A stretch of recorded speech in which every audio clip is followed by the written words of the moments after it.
Welcome back to the Becoming Mind Strong podcast. And this is part 3 of 3 in our 3-part series of I tried macros and they didn't work for me. And now I have a visceral reaction towards them and I hate them and they don't work, or some shorter title. So I've saved the best or most important part of why, when people try to do macros either on their own or with a coach who's doing it the incorrect way, and I'm going to purposely use that word, why it doesn't work. So far, we've talked about using online macro calculators, using generic formulas. They're never going to work. They're not personalized enough. And number 2, we've talked about one and done macros. If your macros aren't being tweaked and adjusted, you are going to hit a plateau. You are going to hit a point where your body stops responding. Now, in this third part of the series, we're going to get much more hands in the dirt. We're going to understand how to do macros correctly and the biggest reason that they don't work for most people. Check it out. The easiest way that I can explain why macros don't work for most people is by teaching you how to do it correctly. This is exactly what we do at MindStrong. This is, as I mentioned in an earlier part of this series, we have a whole branch of MindStrong that most people don't see because it's not for the average person. It's for coaches who either aren't doing nutrition or aren't doing nutrition well and want some help with it. So when I talk you through the system that we use, the way we do this, you'll get a very clear understanding of why it doesn't work for most people. Because I'm going to, like everything I do, but why, right? I'm going to explain the why behind this system. When you come to work with us in Ignite, our signature 12-week program, the first thing we have you do before we hit the ground running, before we get rocking with your macro plan, is we're going to tell you for the first 5 days, I don't want you to change anything. I don't want you to try to eat quote unquote clean. I don't want you to do a major life overhaul. I don't want you to be on good behavior. I want you to eat the way that feels normal to you and simply pop your food into an app, track your food. We are not using the goal numbers that these apps produce because, as we know, if you've been listening to this series, online macro calculators don't work. Goals in these apps do not work. I use MyFitnessPal for tracking. I do not use their goal numbers. They are wrong. I'm going to repeat that again for anyone who needs to hear it. Turn the volume up, crank it up, tattoo it on your forehead. If you are using an app to track, do not use their goal numbers. I love MyFitnessPal for tracking. Their goal numbers are capital W wrong. I'm going to capitalize the whole word wrong. They're wrong. So we have people eat as you normally eat, track your food. Again, I use MyFitnessPal just because I find it to be very simple to use, but we do not use their goal numbers. We're only using it to track. Okay. When I set someone's macro plan, when any one of my coaches sets someone's macro plan, we use what we call an ABC method. Point A is your averages, right? I want to see on a daily basis, if you're not making any kind of changes in your life, how much protein are you eating? How much fat are you eating? How many grams of carbs are you eating? I need to know what your body is used to. Now, from there, we're going to set some goal numbers, right? You've heard me talk a lot about how online formula or online macro calculators don't work, formulas don't work. We have a formula that we use. And you're like, what the heck, Rachel? You just ranted about this. Bear with me. That formula, which is based on age, height, weight, activity level, those are not the numbers that we are going to use as our macro plan. The only thing that those numbers are telling us is the direction in which we want to trend. And here's why. And this is where we're going to start to really understand the why. Point A is your averages. Without making any changes to your lifestyle, what is your body used to right now? Point C are those formula numbers, those quote unquote goal numbers that aren't actually goal numbers, but just the direction in what we want to trend. What we do is we're going to meet your body closer to where it is. We're going to meet you more towards point A. We're going to make some tweaks and adjustments because we want to be trending in the direction of C, but we're going to meet your body pretty close to where it is. And over the course of 12 weeks together, we are going to slowly, emphasis on the word slowly, walk your body from point A to point C, not only doing it for you, but most importantly, teaching it to you. Because if we truly want to master the skill of nutrition, we have to know how to keep this going at the end of our 12 weeks. So we're doing it for you, teaching it to you. But the key, because this podcast is not about Ignite, I just can't talk about that without saying the education piece. The key to this is we are meeting your body closer to where it is, and we are slowly walking it from where it is to where it needs to be. And this is one of the absolute biggest reasons that people don't stick with macros. Because what most coaches out there do, or most, if you use an online calculator, it's going to pump out some numbers and it's going to say, here you go. Based on your age, height, weight, activity level, you should be eating 120 grams of protein.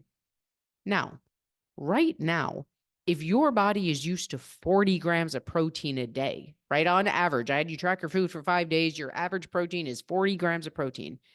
And I come along and say, go eat 120 grams of protein a day. In what world are you tripling your protein intake and thinking you're going to stick with it? Human psychology, human biology says that our bodies and our minds hate massive change. My favorite analogy, if I had a bucket and I want to fill it up with water, I have two options. I can spray a freaking fire hose at it and it's not going to fill. It's too intense. It's going to go everywhere. Or I can fill it a little drop at a time and it becomes a very organic process where we don't even really notice that it's filling, but it absolutely is. When we start your body close to what it's used to with some tweaks so we're trending in the right direction, first and foremost, your body is not going to freak out because we're not making these massive changes. It's like, oh, this is pretty much how I eat. We're just leveling it out because our body learns to trust us. It learns to release the weight and trust us by trusting it's being fueled the way it needs to be fueled day in and day out. Number two is we're not doing this major life overhaul where we're drinking protein shakes until we want to vomit, right? When we meet your body where it is, the other perk of this, one of the biggest perks, is that it gives us the space to master the skill of nutrition without a lot of change. And I want to dive deeper into that statement because it's a big one.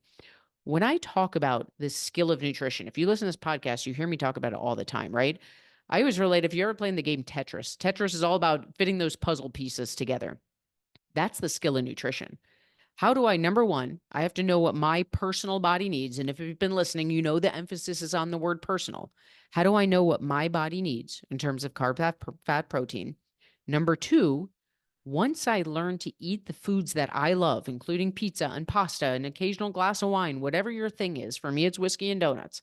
How do I stay within my budget while eating the foods I love? When you learn that skill, that's it. You have mastered the skill of nutrition. Doesn't mean we're going to track every day of our life. We can switch to intuitive eating. That's a whole other topic. But that is the skill of nutrition.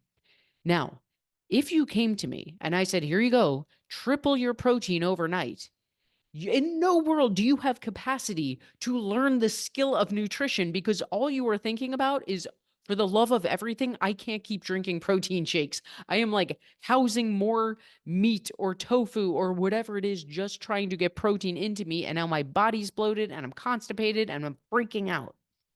But if we meet your body close to where it is with a couple tweaks here and there, and from there, we learn to master the skill of nutrition in a place where your body is very comfortable. Once we have that skill locked in, it is so easy to tweak and adjust your numbers to walk you from point A to point C, from where you are to where you want to be. Now, when we do that, there's very specific cues that we're watching for, right? When we talk about this being personalized with our members, we're doing check-ins with them all the time. And the questions we're asking are very specific. How's your energy? How's your sleep? How are your clothes fitting? A huge one is this. What are your tendencies? Because if you're coming back to me week after week after week saying, I'm always, always, always low on carbs, high in fat, or high in fat, low in carbs, or I'm struggling to eat my protein. What we are never going to do is try to square peg round hole it and say, well, suck it up, buttercup, just eat more fat and less carbs. No, the name of the game is mastering a skill. So if we need to tweak and adjust your macros, even if it's temporary, right? Even if our ultimate goal is to get more protein in your body, but week after week after week, you're saying, no, I can't get this much protein in. Why would we keep forcing that? It's not going to work. You're going to get frustrated. You're going to give up. So if we say, you know what? Yes, our ultimate goal is to get more protein in. But if we need to drop it a little bit just for the next week or two, so we can get the wins, get that dopamine release that you're hitting your numbers, guess what? It becomes so much easier to keep filling that bucket, so to speak, to keep walking your body from where it is to where it needs to be once we've locked in the skill. This is the level of personalization that needs to, capital N needs to, I'm capitalizing a lot of letters in this episode. Macros have to be this personalized. Now, when people hear that, they're like, oh, that's so much work. Oh, I don't want to do that. You're not going to do any of it, right? If you have a good macro coach who knows what they're doing, or you work with us, we know what we're doing, 2,500 women later, they're going to do it for you. But the key is, and I feel so passionately about this point, you have to be taught what's going on, right? What I always tell people is, we're going to do this for you, but every time we make a change, we're teaching you why. It's not this week we're raising your protein. It's this week we're raising your protein X amount because A, B, and C. Because if all I'm doing is shoving macro numbers at you each week and you have no idea why, I'm just another diet system, right? Will you lose some weight? Absolutely. Will you learn the skill? No. At the end of the 12 weeks, then what, right? We're no better than if we'd gone on a point system, a shake system. But when you understand the why behind it, when you master the skill, you don't need me or anyone else. You have this for life. If your goal was to lose 15 pounds, you can keep going. You want to go to 25? You want to reverse it and put on some muscle? You don't need me or anyone else because you've mastered the skill by learning the why. Having a coach do this for you while they teach it to you, that is absolutely invaluable. And I'm not going to go on too big a rant in this podcast, but it bears saying here.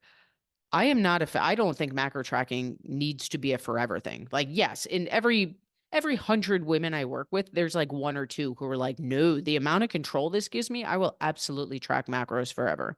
That is not most people. For most of us, we just want to stop freaking thinking about food so much. We want to trust that we're fueling our body the way it needs to be fueled and just live our life. And that is genuine intuitive eating. Right now, we're not intuitively eating, we're eating off habit. But when we put in the time to track macros, I think of it as a little training ground. We're learning, number one, what your personal body needs to be fueled correctly. And number two, we are giving it time and consistency so that our brain and our bodies are communicating, saying, hey, I think I'm a little low on protein today. Hey, I think I'm getting creeping up there. I'm a little high on fat. Your body can only have those conversations if you've put in a training ground and you've gotten your brain and your body to speak to each other. So I say that to say, yeah, macro tracking is going to take some work. It is not hours a day. That's one of the biggest things I hear from people is, I feel like this is going to be so tedious and it's hours a day. Absolutely not. In reality, it probably adds 15 minutes to your day. What it is a learning curve. We're going to practice. We're going to get better at it. But the end result is that we put ourselves in the driver's seat. We completely master the skill of nutrition. We can switch to intuitive eating. And my favorite part, let's say you switch to intuitive eating and, 6 months in, you're like, oh, I think I'm slipping a little bit. You don't need to come back to me and relearn the skill of macro tracking. The tool is in your tool bag. You're going to go in there, you're going to use it, you're going to track for another week, you're going to go back to intuitive eating. But unless you have put in a training ground to know what your body needs and get your mind and body communicating, we're wishing and hoping and praying. We're crossing our fingers saying, I hope this works for me. Macros are biology 101. When you learn the skill and when you do it correctly, which is exactly what we're talking about in this series, not online macro calculators, not generic formulas, not one and done numbers that are personalized to you. There's no massive leaps. There's no major life overhauls. It's what's your body used to? Where does it actually need to be? Let's meet it closer to point A. We're going to slowly walk it from point A to point C, paying attention to your tendencies, tweaking and adjusting as we go. At the end of that, you're golden. You have trained your body. You are going to release the weight. You are going to fire up your metabolism. You are going to balance your hormones. This is the holy grail. So if you are new to macros, we should chat because there's lots more to say than I can fit in this one podcast episode. If you have tried macros and, pun totally intended, it left a bad taste in your mouth, I'm going to encourage you to take a second and reflect. How were they done? If it was a macro calculator, if it was a generic formula, maybe it was a coach and you're like, I don't know how they were done and I've lost touch, so I can't ask them. Here are some questions you can ask yourself. Were those numbers wildly unreachable for me, especially protein? That's the big one, right? Was I just shoveling protein in my mouth till it felt unsustainable? Number two, were my numbers being tweaked and adjusted as I went? And number three, did anyone take a look at how I was eating before I started this? And if the answer is that no, that wasn't the process, your macros weren't done correctly. The problem is not macros. The problem is how they were done. And it's time to hit the reset button, and it's time to do them correctly, because the beauty of macros, when you do them correctly, they work for everyone. So if you would like to chat, I encourage you to go to my website. You can book in for a free strategy session, and we can chat about it. But for the purposes of this podcast episode, understand that it is not the macros that failed you. It was the way they were done. The vast, vast majority of macro coaches out there, I don't say this to poo-poo on any macro coaches. I train them, so I know what's out there. Most of them are doing it wrong. It has to be personalized to you. It has to be tweaked and adjusted. And when it's done right, it works 100% of the time.